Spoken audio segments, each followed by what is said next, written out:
Chapter 7. Mandy dashed out of the kitchen and flew through the door and into the clinic like a whirlwind. "Jean! Is Mom back? Where's Dad?" "They're in the residential unit," said Jean. The door was swinging shut almost before she'd finished answering. "Mom, Dad, I think Kimball's getting ready to have her pups. She's panting really hard and ripping up the newspaper. She looks frantic." "She's not the only one," Dr. Emily said kindly. "Calm down, honey. There's usually a long time between the dog making a bed for the pups and actually having them." Dr. Emily's matter-of-fact words calmed Mandy down. She managed a wobbly smile. "I know that, Mom," she said. "I was more or less okay till she whined." "We'll go have a look at her," said Dr. Emily, walking to the sink to wash her hands. "I'll leave your dad to settle Morgan down." "Morgan?" asked Mandy. Dr. Adam pointed to a cage. "A monster of a mouse with an ingrown claw," he said. "Yindy must have caught his scent."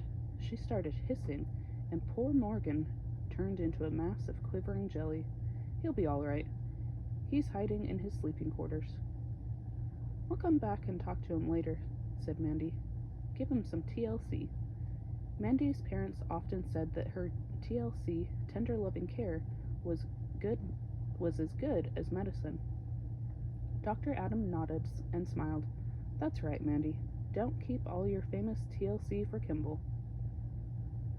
"I think it will be an hour or two at least before anything happens," Dr. Emily told Mandy and James after she'd had a quick look at Kimball. "She's feeling worried and anxious right now. Becoming a mom is a new experience for her." "What can we do to help her, Dr. Emily?" asked James. Just let her go on ripping the newspaper, and don't worry about her panting," Dr. Emily said. "It's nature's way, James." "It's the look in her eyes that gets to us, Mom," said Mandy. "Well, don't let it. What she needs at this stage is gentle sympathy. If you two want to stay with her," Dr. Emily smiled again to soften her words, "she mustn't be encouraged to feel sorry for herself. Understood?" Mandy and James nodded. "That's okay then," Dr. Emily continued. "And James, if you want to stay and see the pups being born, you'd better check with your parents. It could be a long job." "Do you mean it, Dr. Emily? Can I really stay?" James's face was flushed with pleasure. "As long as you and Mandy being here doesn't upset Kimball, yes, you can," she replied. "We'll have lunch now, I think. Then I'll probably have time to see to Morgan before Kimball's ready to give birth." "James and I will make lunch," said Mandy. "It's all ready to cook. Dad said he wanted scrambled eggs." "Fine. Call us when you're ready. I'll go and see if I can juggle this afternoon's workload around a bit and try to make sure either your dad or I can be on hand. Oh, and if Kimball wants a drink, that's all right, Mandy, but I think water or cold milk would be better. Sometimes warm milk can make a dog feel sleepy, and that could deaden her labor pains. Then she might not recognize when it's time for her to bear down to push the puppies out," she explained. "If Kimball couldn't push, would you have to deliver the pups by operating on her, Mom?" asked Mandy. "Possible," replied Dr. Emily, "or sometimes special injections can help. But don't worry about something that probably won't happen. Most dogs manage perfectly well on their own." "Come on, Mandy, let's finish making lunch," said James as Dr. Emily left the room. "It will take our minds off Kimball for a while," he said. Mandy smiled. It was really good that James was here with her. "Okay," said Mandy when they'd eaten lunch and cleaned up. "We might as well make use of the waiting time, James. Let's make a list of ideas for finding Kimball's owner."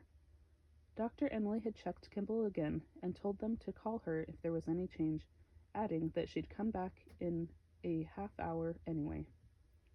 James glanced at the golden retriever. "I know we're not supposed to feel sorry for her," he said, "but it's hard not to, Mandy. She looks so far away from us." "I know," Mandy agreed quietly. "I guess a dog having her first litter always looks like that. It's probably worse for Kimball because she's in a strange place. That's why we've got work on this list." "Right," said James, picking up a pen. "Your parents have contacted all the official authorities, so we've got to think of people who come in contact with dogs in other ways. Like the groomer in Walton, he said, writing it down. Jane and Andrew, the owners, don't only groom dogs, they sell pet food. We get Blackie's food from them. They deliver it. They probably cover quite a wide area. James, you're brilliant, said Mandy. They'll know lots of dogs. So they just might know Kimball, said James. We could go and see them tomorrow. Mandy nodded. And there's the traveling library. Everyone talks to Mrs. Chambers about their dogs and takes them on the van to see her, and she brings her dog to Animal Ark. So we'll have her number on record. Mailman, said James. They know everybody's dogs. We'll ask our mailman to put up a sign up in the post office and see if he'll get other offices to put one up too. Something like, do you know the owner of this dog? With a description of Kimball underneath. And a photograph, said Mandy. We can get film for Dad's camera when we go to Walton tomorrow. Now we're beginning to get somewhere, said James. I think Kimball is too, Mandy said softly. She's squatting, James. Look, she looks as if she's straining a bit. I'll go get Mom. Mandy forced herself to walk unhurriedly out of the kitchen and managed to keep calm when she went into the exam room to get Dr. Emily. Jean had warned her that her mother was attending to Morgan. Mandy didn't want to startle either of them. All right, Mandy. I've just finished checking on Morgan. He'll feel a lot better now that his claw isn't digging into his pad. You take some of the small towels, packets of rubber gloves, and garbage bags for soiled bedding, and white coats for you and James, she added. Scrub your hands thoroughly. I'll put Morgan back in his cage and be right with you. James looked really glad to see Mandy. Nothing's happening, he said as he put on his white coat. I was just worried it might. I was only gone a couple of minutes, Mandy smiled. Yes, well, it seemed like ages, said James, shoving his glasses further onto the bridge of his nose. Kimball's looking at us, Mandy.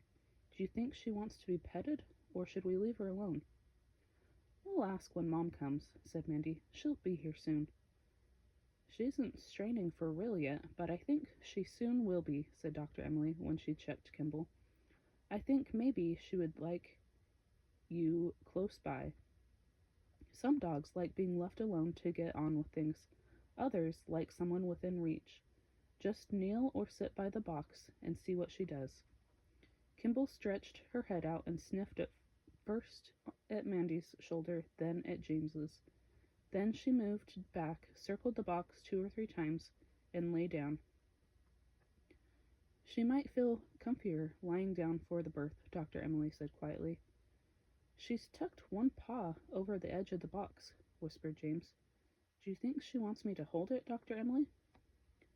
Could be, Dr. Emily nodded. You can take it in turns, a few minutes at a time. And I think we should get prepared now. Warm water, rags, the small towels and rubber gloves, Mandy, and a cardboard box and heating pad in case we need to separate the pups from Kimball for any reason. Anything else we might need is on my exam tray on the table. Kimball made a small whimper of protest after 10 minutes or so. James let go of her paw so Mandy could hold it. All right, Kimball, Mandy whispered. I'm here for you now. A short while later, Kimball's paw jerked, then tensed in Mandy's hand. Mandy turned her head to look up at her mom. Well, pup number 1 is about to arrive, I think, Dr. Emily murmured, her eyes on the dog. Here it comes, she said. Then she shook her head. Kimball doesn't understand what she should be doing. I'll have to show her. What is she supposed to be doing? Asked Mandy. Dr. Emily glanced very briefly at Mandy and James, her eyes soft as she noticed their earnest but worried expressions. She should be licking the puppy, she said, feeling Kimball's tongue would rouse the pup and encourage it to take its first breath. So the important thing, she continued, working as she spoke, is to tear the membrane over the puppy's nose. Pass me a paper towel from the tray, James. Then, to open its mouth and clear the mucus away with a paper towel, and clear its nose as well. Mandy and James hardly breathed as Dr. Emily held the tiny puppy upside down. It allows any fluid to drain, she explained. Then she smiled as the puppy coughed. I'll lay him next to Kimball now and see if she'll take over. There, Kimball, what do you think? Your firstborn is a tiny boy pup. Let go of her paw now, Mandy, said Dr. Emily without changing the steady and comforting tone of voice. What should she do now, Mom? Mandy used the same soft tone. Bite off the cord? Yes, then lick the puppy. But I don't think she's going to do it. I'll have to rub the pup hard with a towel. Don't worry if he screams. I want him to. Once Kimball hears him protesting, she might take some interest. The little pup squealed alarmingly. Kimball got to her feet, and James and Mandy looked at each other in delight. It was working. But it wasn't. Kimball lay down again with her back to them. All right, not to worry, said Dr. Emily. I'll take care of it. We'll put him in the cardboard box with the heating pad and a layer of towels. What about feeding, Mom? Mandy asked anxiously. Isn't it important for him to have some milk as soon as possible? It is, but we mustn't force the puppy on her. Not just yet, said Dr. Emily. When the second pup arrives, Kimball might react differently. She might deal with everything herself. Then we can put both pups to suckle at the same time. The second puppy was born 20 minutes later. Kimball put her nose close, but again she didn't attempt to tear the sack. Do you want to do it, Mandy? Mandy took a deep breath and nodded. She could hardly believe her mother was trusting her to do such an important job. Okay, make sure Kimball can see what you're doing. Use your thumbnail to break the membrane over the pup's nose. That's it. Open its mouth, and Dr. Emily passed her daughter a paper towel. Clear the mucus away from the nostrils. That's right. Now do I hold the puppy's head down? Mandy asked, and her mother nodded. The tiny creature didn't cough, though. It appeared to be lifeless. I'll take over. Dr. Emily took the pup and gently but firmly tapped its rear end. Nothing happened, and Mandy heard James swallowing hard. This looks cruel, Dr. Emily warned them, but it sometimes works. And holding the pup by its back legs, she swung it from side to side. Mandy bit hard on her lip, and James knelt upright, his body rigid, his glasses slipping down his nose. But just then the pup made a noise like a strangled sneeze. They both felt like cheering. Dr. Emily smiled her relief, and Kimball got to her feet and nosed at Dr. Emily's hand. She wants it, Mandy gasped in delight as the golden retriever licked the pup from head to tail. This time she really does want it. Is it a boy or a girl, Mom? A girl, said Dr. Emily. Suddenly, the puppy squealed and squealed. James and Mandy looked into the box, then, in alarm, at Dr. Emily. She laughed at the expression on their faces. It's all right. Kimball's not eating the pup. She's bitten the cord off. That often makes a pup yell. James took his glasses off and rubbed them on his white coat. Phew, he grinned. This is a real nail-biting experience. The pups need rubbing with a towel, said Dr. Emily. Do you think you're up to it, James? James's glasses were back in place in a flash. He took the towel from Dr. Emily, knelt over the box, and whispered, Don't worry, Kimball. I'm just going to finish drying your pup. I'll put her back in a minute, I promise. Kimball watched James with a huge, anxious eyes, and Dr. Emily smiled in satisfaction. Hold on a second before you put her back, James. She reached into the cardboard box for the first pup. Her maternal instincts seem quite strong now. We'll put both puppies to suckle together. Ready, James? Here we go. Kimball nosed half-heartedly at the boy pup, then turned all her attention to the second one. She's not too keen on the poor guy, but at least she's letting him feed, said Dr. Emily. Pour some milk, Mandy. We'll leave them for a few minutes, then see if Kimball will have a drink herself. Then we'll change the newspapers. Kimball lapped eagerly at the cold milk.